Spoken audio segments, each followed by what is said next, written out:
अगर बृहस्पति नहीं चमके तो बृहस्पतेश्वर महादेव, जहां पर बैठकर बृहस्पति भगवान ने शंकर भगवान की आराधना करी है। रोज गंगा जल जाना, गंगा जल लेकर आना, शिव जी की आराधना करना। एक शिवलिंग का निर्माण करा, उसकी आराधना में बृहस्पति भगवान डूब गए, उसकी आराधना में बृहस्पति महाराज निरंतर लगे रहे। और इतनी आराधना बृहस्पति महाराज ने करी, इतनी आराधना कर काशी में करी। बृहस्पतेश्वर महादेव काशी में विराजमान। कौन से महादेव? जम के बोलिए जरा। बृहस्पतेश्वर महादेव काशी में विराजमान है, जो अंगूठी में पुखराज नहीं पहन सकते, जिनकी भाग्य रेखा उल्टी चल रही हो, बृहस्पति चमक ही नहीं रहा हो, जिस काम में हाथ डालते हैं वो काम पूरा ही नहीं होता हो, तो एक बार काशी जाना, बृहस्पतेश्वर महादेव का स्पर्श करना, उनका अभिषेक पूजन करना और उनका स्पर्श कर कर एक बेलपत्र ब्राह्मण देवता से मांग कर लेकर जाना कि इन बृहस्पतेश्वर महादेव से मुझे एक बेलपत्र दे दो। तुम्हें पुखराज पहना कि नहीं पहना, हीरा रतन माणिक पहना कि नहीं पहना, वो बेलपत्र इतना चमत्कार कर देगी कि जिंदगी में कभी संपदा की कमी आएगी नहीं। आराधना करी बृहस्पति महाराज ने कि शंकर भगवान सामने प्रकट हो गए। मांगो बृहस्पति, तुमको क्या चाहिए? कुछ नहीं, केवल आपका भजन। नाम रख दिया, तुम्हारा नाम बृहस्पति रहेगा। बृहस्पति भगवान का एक नाम बृहस्पति भी रख दिया और तुम साधारण नहीं रहोगे। तुमने मेरी आराधना करी है तो देवताओं के गुरु बनकर विराजमान होगे। इतनी भी परेशानी चल रही हो, थोड़े दिन बाबा की जो जलाधारी है, इस जलाधारी पर हल्दी का थोड़ा सा लेपन करिए। हल्दी का लेपन कर कर जिस पात्र से शिव जी को जल चढ़ाओगी, उसी पात्र पर अपनी 3 उंगलियों का स्पर्श हल्दी का कर कर फिर बाबा को कुंदकेश्वर महादेव के नाम से जल चढ़ाना प्रारंभ करें। जो हल्दी का लेपन आपने जलाधारी पर करा है, उसी जलाधारी की एक उंगली कलश पर लगाकर लेकर आओ। घर के अंदर जब प्रवेश करो या व्यापार में प्रवेश करो तो जो कलश पर हल्दी लगाकर लाए हो, वही दरवाजे के ऊपर थोड़ी सी मात्रा में कुंदकेश्वर महादेव के नाम से लगाना प्रारंभ कर दो। कैसी भी चिंता हो, 7 से 8 दिन में वो चिंता समाप्त होगी।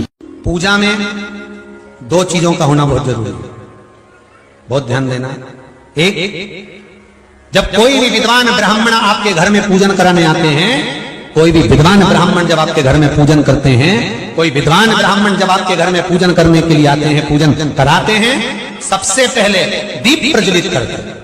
क्या प्रज्वलित करते हैं? दीप। आप भगवान के मंदिर में जब पूजन करें, आप जब अपने घर में भगवान की जब पूजन करें, तो आप स्तुति, पाठ, मंत्र, साधना, जप, अनुष्ठान सब बाद में सबसे पहले एक दीप प्रज्वलित करो। पूजन में दीपक होना बहुत जरूरी है। और दूसरा है, ऐसी कोई पूजन नहीं जिसमें महादेव नहीं। अगर जिस पूजन में शंकर नहीं होंगे, वो पूजन कोई देवता स्वीकार नहीं करता, कोई देवता स्वीकार नहीं करेगा। उस पूजन का कोई फल नहीं जिसमें शिव नहीं है। अब अभी तक 2 भार इंद्र के पास में थे। बहुत ध्यान देकर समझना ये नवग्रह कथा को। 2 भार थे इंद्र के पास। इन कौन से पद थे? जम के बोलो जरा। पहला पद देवराज इंद्र का, दूसरा पद देवगुरु।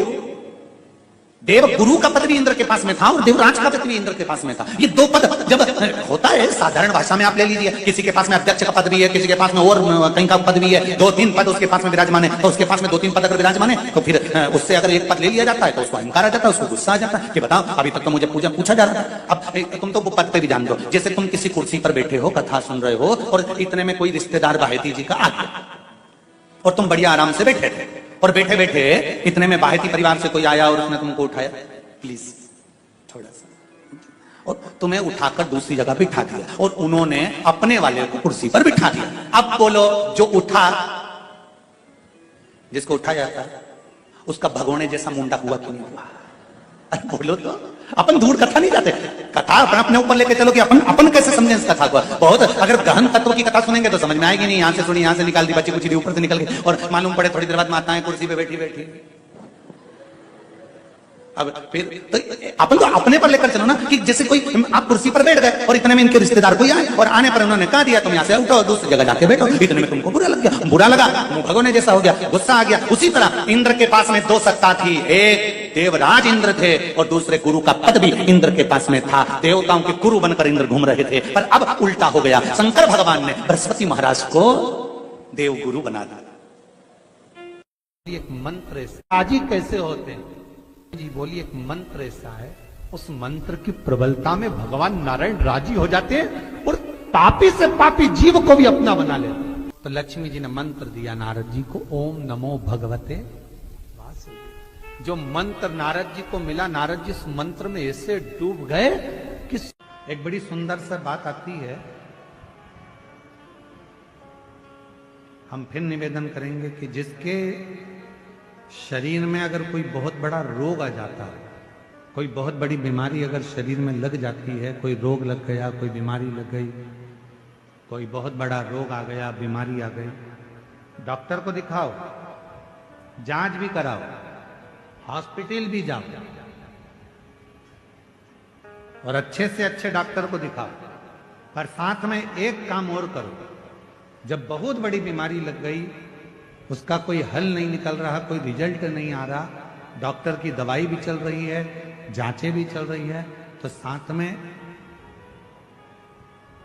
एक बेलपत्र लो, बीच वाली पत्ती पर एक चावल का दाना रखो, बीच वाली पत्ती, एक दुर्वा, दुर्वा जानते हो ना, दूब, हरी दूब, एक दुर्वा और एक पीला कनेर का फूल, ये साथ में रखकर नंदी के पास बैठकर त्र्यंबक मंत्र का जाप करो।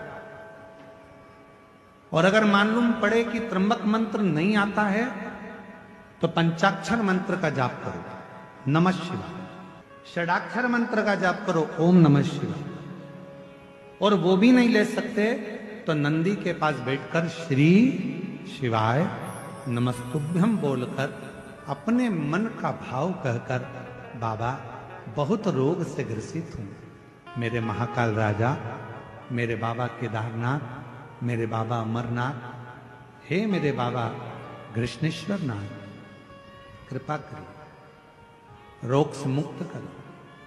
बाबा से प्रार्थना कर कर जो चावल, बेलपत्र, दुर्वा, कनेर का पुष्प है वो शिव जी के ऊपर समर्पित कर दो। और एक लोटा जल, जिस ओर जल बहता है उत्तर की ओर, उससे विपरीत में खड़े हो दक्षिण की ओर। दक्षिण की ओर खड़े होकर उत्तर की ओर मुख कर कर जल चढ़ाना प्रारंभ करो, धीरे धीरे उसी बेलपत्र के ऊपर। जल पूरा चढ़ जाए, उसमें से दुर्वा, बेलपत्र औषधि के रूप में बाबा से मांग कर लाओ। बेलपत्र दूसरे दिन सुबह खाली पेट उसको खा लो और दुर्वा प्रदोष काल में शाम के समय, जब प्रदोष काल आए उस समय पर उस दुर्वा को चबा चबा कर खा लो। धीरे धीरे धीरे धीरे रोग का निवारण होने लगेगा और तुम्हें दवाई लगने लगेगी, औषध भी लगेगी।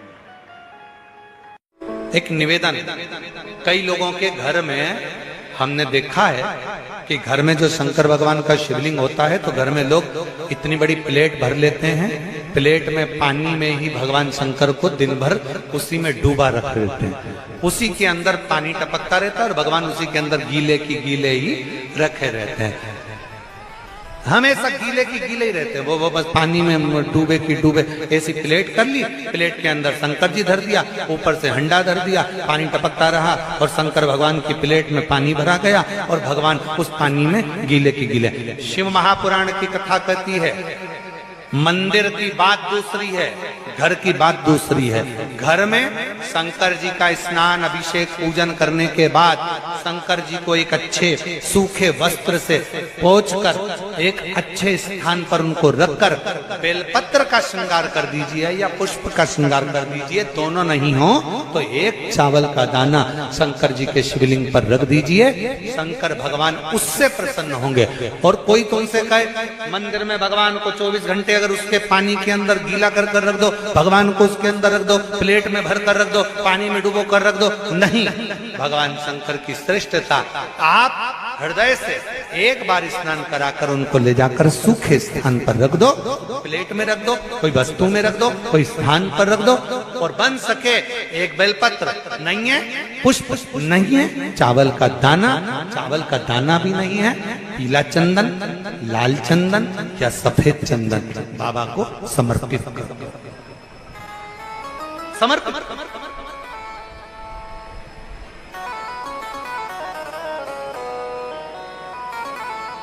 शिव का समर्पण हो, शिव का। और एक और बात, आज इस कुबेरेश्वर धाम की पवित्र माटी पर चल रही, कंकर शंकर की भूमि पर चल रही ऑनलाइन शिव महापुराण की कथा में एक बात और अपनी चित्तवृत्ति में बिठा लो शिव बेटी। शिव महापुराण की कथा से मान लो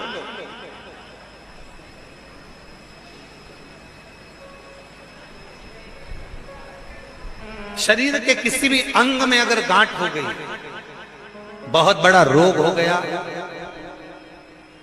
बहुत बड़ा रोग हो गया, डॉक्टर को दिखाइए, दवाइयां लीजिए, जांचें कराइए। और शंकर जी की 5 लड़कियां, पहले नंबर पर जया, 5 बेलपत्र लेकर जाओ। एक बेलपत्र जया शिव शंकरा, जम के बोलो, जया शिव शंकरा। एक बेलपत्र अशोक सुंदरी वाली जगह पर समर्पित कर। दूसरी विषहरा शिव शंकरा, गणेश जी की जगह पर अर्पित कर।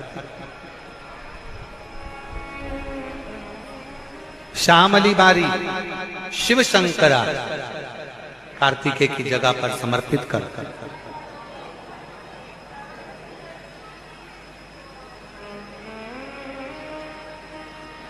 दो तली शिव शंकरा, जगत जननी जगदम्बा का जो हस्त कमल है पीठी का, उस पर समर्पित कर। और देव, जम के बोलो, देव शिव शंकरा कहकर शिवलिंग पर समर्पित कर। 5 बेलपत्र, लोटा भरकर जल लेकर गए हो, 5 स्थान पर धीरे धीरे समर्पित करें। और आपके शरीर में जो रोग है, बीमारी है, उसका स्मरण कराते हुए बाबा को जल चढ़ाते हुए, जल का थोड़ा सा भाग 5 बेलपत्र में से कोई सी भी एक बेलपत्र वो लेकर, आप पहले दिन गए हो, तुम्हें याद रहना चाहिए कि आज मैंने कौन सी बेलपत्र ली है। गणेश जी के स्थान की बेलपत्र ले लो, दूसरे दिन अशोक सुंदरी की बेलपत्र ले लो, तीसरे दिन कार्तिकेय की बेलपत्र ले लो, चौथे दिन पार्वती के हस्त कमल की बेलपत्र ले लो, और 5वें दिन शिव के शिवलिंग की बेलपत्र ले लो। ऐसा क्रम बना लो। 5 दिन 5 बेलपत्र चढ़ाना है और एक एक बेलपत्र लेकर आना है। सुबह खाली पेट उस बेलपत्र को खाइए और थोड़ा सा जल पान कर बाबा का जो जल है उसका आचमन करो, शिव जी से विनय करो। 5 दिन के बाद में फिर वापस जांच करवाइए, धीरे धीरे शरीर में जो रोग है वो समाप्त की ओर जाए। जो डॉक्टर दवाई दे वो दवाई खाओ, जो डॉक्टर जांच का बोले जांच कराओ। डॉक्टर शंकर का एक रूप है, जैसा डॉक्टर बोले वैसा करो, पर साथ में शंकर के प्रति एक विश्वास रखकर उसकी दृढ़ता भी धारण, शिव के एक समर्पण का। एक पत्र अच्छा है, और आपका कोई काम उलझ रहा है, आपका कोई काम ऐसा है जो बहुत दिन से उलझा हुआ है, चाहे वो कोर्ट कचहरी का हो, चाहे वो किसी से जुड़ा हुआ हो, और वो नहीं हो रहा, तो स्कंद पुराण कहती है, हमारे खंड में भी वर्णन है शिव महापुराण, कि किसी भी नवमी को आप आंवले के पेड़ के नीचे घी का दिया लगाकर, मौली मतलब हाथ में जो नाड़ा बांधते हैं, लच्छा, मौली, लच्छा, नाड़ा, हाथ में बांधने वाला पूजन वाला धागा लाल, घी का दिया लगाकर 5 परिक्रमा आंवले के वृक्ष की कर लीजिए और परिक्रमा कर कर धागे को वहीं पर छोड़कर थोड़ा सा धागा और अलग से लेकर किसी टहनी पर उसको कामना कर कर बांध दीजिए। महाराज 10वीं तिथि को, 9वीं को तो ये करोगे, 10वीं को वापिस जाकर आंवले के पेड़ के नीचे